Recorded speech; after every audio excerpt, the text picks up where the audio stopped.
I first met our guest, Kishán, at a weekly sitting meditation last spring, which is a meditation that Kishán hosts. And I was immediately touched by Kishán's deep spiritual presence. And in addition to hosting that sitting meditation, Kishán facilitates beginner, intermediate, and advanced level meditative, contemplative, and holistic classes here in Albuquerque. Kishán has a Master of Science degree from the University of North Carolina and also draws wisdom from their experience with many traditions and teachings, including Taoist and Buddhist practices, neuroscience, disparate canonical texts, nutritional science, participation in Sioux Lakota Sundance ceremonies, and considers himself a servant of the Nazarene. Over the course of our conversations together, I noticed that this idea of letting go just seemed to keep coming up in our conversations.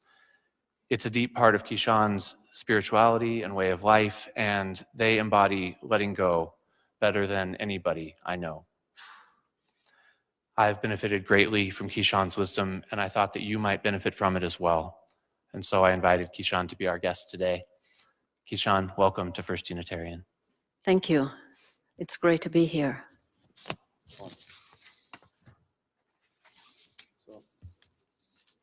I'd like to begin, our discussion here is called The Why and the How of Letting Go. And so I'd like to be able to cover both of those things, but I think there's one other thing I'd like to address just as a way of starting out, and that is that the what are we letting go of? Later in the month, Reverend Angela is going to explore the concept of letting go of fear, which I think is a worthy thing to let go of. But today, I'd like to talk about letting go of control, or more accurately, the illusion of control that I think that we have. The words of the Serenity Prayer come to mind for me. God grant me the serenity to accept the things I cannot change, courage to change the things I can, and the wisdom to know the difference. So, well, let me start with the why. Kishán, why should we let go of our illusion of control? Well, you know, Dan, I'm not sure why anyone else should, but what I can do is share my experience about why that became important for me. You know, when I was in my undergraduate years, and I'm dating myself here, there was still a lot of protest around the country about divestment from South Africa. And I remember with some other undergraduates chaining myself, you know, to the doors of the university administration building and sort of really raging against everything. And I remember having this moment of clarity that my behavior was the same as the behavior that I was trying to change. And from that point, I started doing a lot of internal investigative work and recognize, I mean, this may sound trite, but it became something, not a cognitive exercise, but something in the viscera that I really have to be that change that I want to see. And what happened then is I started looking at the way that these ideas that I had really occluded clarity for me. There was this sense of righteousness. I had a lot of things on my side, a sense of liberality, what is best for the nation and the public, and this is how things should be done. Yet internally, there was so much constriction. And I came to understand that I was operating in a loop. From a systems theory point of view, I was stuck in a loop. So that led me into a deep sitting practice to be able to slow down enough to recognize when something starts to twitch inside. Because, you know, I will tell you, gosh, I'm so liberal, really. I love to hear ideas from other people as long as they agree with what I think. Right? And then what starts happening is, you know, the body, I start to feel constrictions here. And I think, well, this is rubbish. What is this person talking about? And then I started tracking really the own aggression in my own mind and recognized that it was just aggression across the board. And I started the work in here. So that was the why for me, because standing up on the street corner and consistently shouting, we all need to get along, didn't work. And you know, the thing about this is what is difficult about this is I didn't get to do this work with things that were easy. So gender, being someone who is gender non-conforming and not using pronouns, when I walk in to a room, I swim a great deal. So if I walk into a dressing room, the women's side, there's usually, if people don't know me, a lot of constriction, people covering themselves, turning away. Some will come and push me and say, you're in the wrong place. Now, before, that would bring up that aggression in my mind. And sometimes I would say things, you know, not necessarily pejoratives, but the aggression was there, you know, just can you back off? And then I started okay, here it is. Here is the thing I want everyone else to change. So I would stop and say, what can I do with this thing here? And what I did was just say, actually, you are in the right place. That it really wasn't about me and where I belonged, but you're in the right place. So that feeling of aggression that you talk about, that's what you were trying to get rid of. What did that feel like in your body? How did you notice that aggression when you took on this practice of sitting to notice what's going on inside of you? Here, in my chest and in my head, but I wasn't, in the beginning, I was trying to get rid of it. Because the thing about letting go that I found is I don't want the shadow. I don't want to look at the things inside of me that are messy, that are ungraceful, that in the light of day just seem pernicious. But the thing is that it doesn't go away. And those are the things that actually drive me. They drive addictive behaviors, they drive patterns, the way I interact with people, my body language, how I converse. It's those parts that are uncomfortable in there. And sometimes shameful, because there is a consensus reality in society of how I should behave, what is acceptable, what gender should look like. I mean, anything. And if I choose not to operate within that particular system, there will be pushback. And ultimately, I think there is this deep yearning inside of the heart, inside of my heart, to want to be loved and be a part of and be accepted. But somewhere along the line, I just decided it wasn't worth completely diluting and frittering away the essence of my connection with the spirit. That was more important than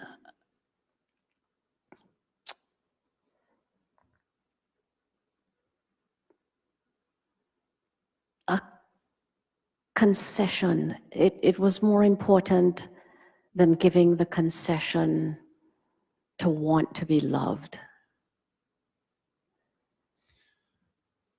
And can you talk about that connection to the spirit? Is that a way of finding that acceptance and love? Absolutely. You know, I grew up Roman Catholic, and for somebody growing up Roman Catholic who's queer,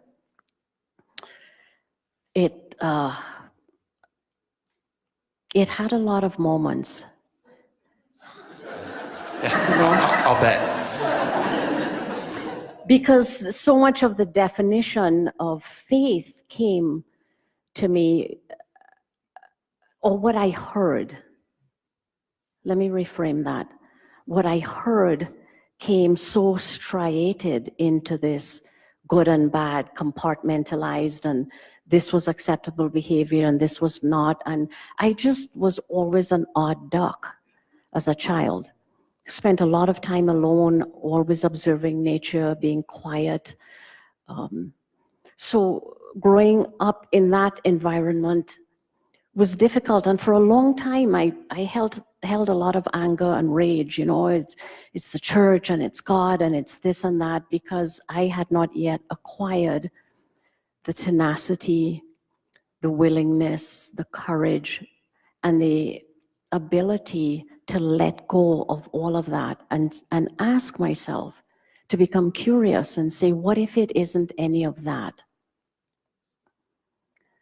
What if the way this is being translated, which is certainly what I do with Buddhist canonical texts, what if the translation does not fit for me, but it's someone else's idea? So I opened the Bible in a different way, and there are parts of that, parts of the teachings of Jesus that are amazing, that carry me through. When I'm in tremendous worry, or there's you know, I'm going along this way and something becomes apparent that I need to shift, and I'm hearing turn to the left. And I start worrying, oh, but what about this? Yes, I have to let go of this job, but money and you know, this will start. And I'll open that passage in Matthew and I'll read it where it says, take no thought for your life, what ye shall eat, what ye shall drink, or wherewithal ye shall be clothed. And right away, everything settles. And I say, right, because this is not mine. How it gets sick, when it gets sick, I can exercise as much as I want, eat as much health food as I want, and something happens. And that's really been the difficulty around letting go for me, because I have no idea what's going to happen when I let go. But the thing is, when I don't let go, I know what is going to happen, which is the same conditioned pattern over and over again. And there's no space inside of me for grace to come in. Right? There's constriction. Constantly, it is like smoking a cigarette, right? Even though you stop, you're doing this at the end of a meal because of the conditioned pattern. And neuroscience is very helpful in that I have to change that conditioning, because my life depends on it, and your lives depend on it. Because when I'm in the same conditioned pattern, I am more likely to exhibit unwholesome behaviors that are harmful, right? So what about the things that we identify as unhealthy patterns, unhealthy habits? When we start the reflective process and we identify something that we want to let go of, sometimes there's an additional space between the identifying what you want to let go of and then the actual letting go of it. Like, yeah, I know I should let go of that tomorrow, right? But what do we do, or how do we move us from that moment of identification to the willingness to actually let it go? I'm remembering we've talked about this kind of thing before, and I remember you saying something along the lines, I'm paraphrasing, but of we have to get to the point where holding on causes more suffering or anxiety than the letting go does. Like, we have to reach that tipping point where we recognize that the holding on is actually more painful than the letting go. That's one part of it. The other part of it that has tremendous meaning for me is what is the underlying ethic of my life? So the underlying ethic is to create less harm in the world, by my speech, actions. So with that, when I become aware of a pattern that needs to be altered, what gives me the strength and the impetus to do that is to have clear, penetrative insight that this pattern is harmful. Now, it can be something that we think is seemingly benign, interrupting other people when they're talking, saying, oh, that's stupid, that's ridiculous idea, right? Language like that, or behavior, or more egregious. But I think if we each got in touch with what is our underlying ethic for our lives, what is the one thing that we want to drive us to be that change, to not drive so much, but to help us navigate this world and the life and our relationships with our family members, our friends, communities, with politicians, right, with governmental forces, and then to align myself with that. So it's not so much a state of doing for me as a state of being. So if that is my underlying ethic, what is my state of being in the world, especially when things challenge me? And what I have found is that it's easy to make an inquiry. So, you know, when I was in the gym a few months ago, I was talking to a person who was an ex-FBI agent, and he was saying, you know, do you own a gun? And I said, no, I do not. And he was listing all the reasons that I should own a gun and buy one. And I said, I recognize that it brings comfort for you. But for me, I never want to take a human life. I never wanted to take a life. This is not something I can personally live with. And he said, well, what are you going to do if someone tries to kill you? I said, then I guess I'll die.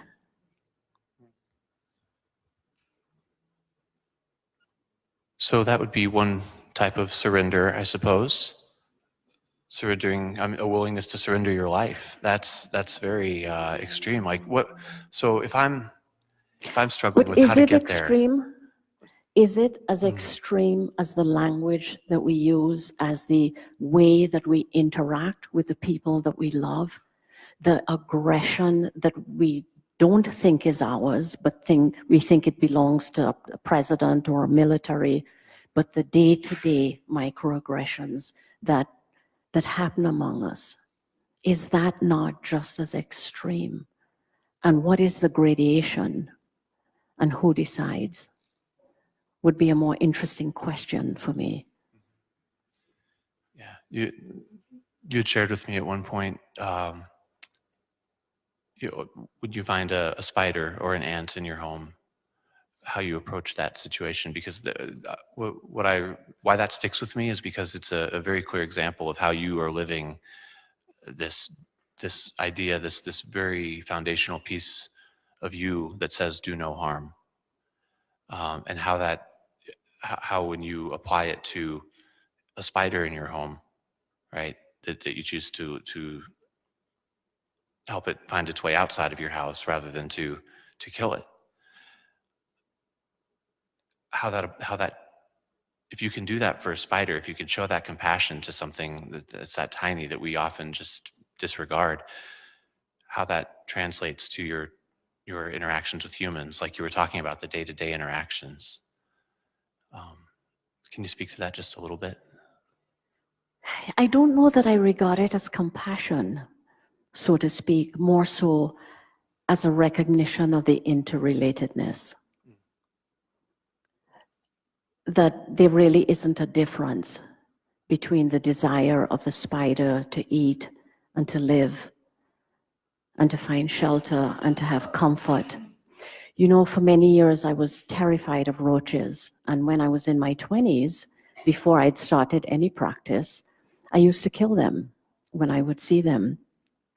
And I always had regret somewhere. It never set easy with me. And when I was living in India, I remember I was in South India, in Kerala, in the summer, if you can imagine. And the cockroaches there are the size of the piano.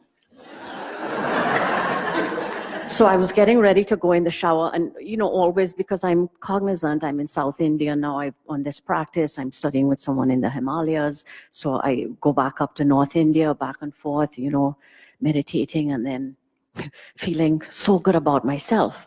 Wonderful. I've gotten this practice, I'm doing so well.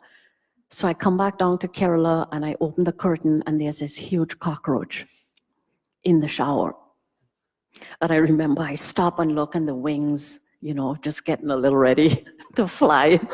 And I'm looking at it and I start saying the Hail Mary. It's the only thing I can remember. So like, Hail Mary, I'm like, all right, oh, what to do? And I can't tell because now it's getting a little upset, so it's fluttering. And all of a sudden, I looked at it. I remember I looked at the thing I was most terrified of. I really looked at it and just saw the eyes and saw that it too was nervous. Something happened in that moment, and then it passed through my mind, oh, this is how they think of me too as a brown person when I live in the States, as a queer person, as someone who is just living in that space of gender. It's something to be destroyed. And when I got that interconnectedness, there was no need to kill. However, I did call the landlord. And I said, would you please come and remove this? He was like, madam, I will kill it. I said, do not kill it. But I'd like you to get something and pick it up and take it outside, which he did. He said, you know, it's just going to come back in. I said, that's okay. But for right now, let's just put it back out. So it's not been this flare of enlightenment per se. It has just been trying and moving along and trying. And it came in spurts. There were some things I could do, some I could not. And then I started eliminating pejoratives from my life. You know what? Because my mother would say that, you know, when I was in my teenage years and I would curse, she would look at me and she would say, my dear, the English language has so many words in it. Can you please find something else that would adequately describe the emotion that you're trying to convey, which I did. And one of the things that I've noticed now is that our vernacular is so saturated with words like, man, that song is the bomb. When you want to ask somebody to repeat something, you'll say, hit me with it again. Language develops a culture. So it's worth letting go of some of those things. Just a thought.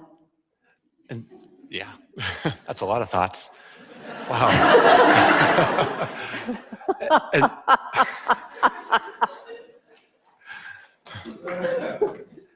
And so if that's the why, and we finally get to the point of okay, I recognize there's something I want to change, and I recognize that I want to begin doing it. Do you have any suggestions on the how of letting go? How do we begin that process of letting go of these things that we recognize are doing harm or that are otherwise contradicting our internal values? How do we start the process of going about getting rid of those things? Well, it depends on what it is, right? So if it's an addiction that is killing you and causing pain to the people around you, then certainly for me in my 20s, that was alcohol. And when I was 30, I just woke up and I was done. And that was 31 years ago. I was just done because it occluded my thinking. It really proliferated the levels of aggression that I would feel inside. And it helped start that journey. So it depends on what it is. Other things, I think step by step. I've had to do some things step by step. I mean, I'm going through a process right now. So since we are talking about letting go, and I want you to know, Dan may not say this, but I want you to know this process has been extraordinary for him because he's been wanting to plan a lot of it. It's like, Dan, don't worry about it. It's about letting go. He's like, yes, but. Well, hold on now. You're going to have a rebuttal. When I said, Kishán, I think you embody letting go better than anybody I know. I'd like you to come and speak to the congregation. What would you say? And she says, well, I would let the Spirit inform. I would invite the Spirit, and it's not up to me. And I went, oh, well, but could you get me a rough draft of that? So this has been, the idea of sitting down in front of you all without something scripted, without something planned, was terrifying for me. And I'm so grateful that Kishán invited me into that space to do it that way, because it has been a practice of letting go for me of the ways that I've always done things and learned to do things, and often without even realizing that there was a choice, that I was choosing to hold on to that illusion of control. Because that's just the way it is, but it's not the way it is. I was choosing that. And so today I've chosen something different at your invitation, and I am so grateful for it. Thank you. Thank you. Thank you for joining me up here today. And the band is going to go ahead and lead us in our closing song.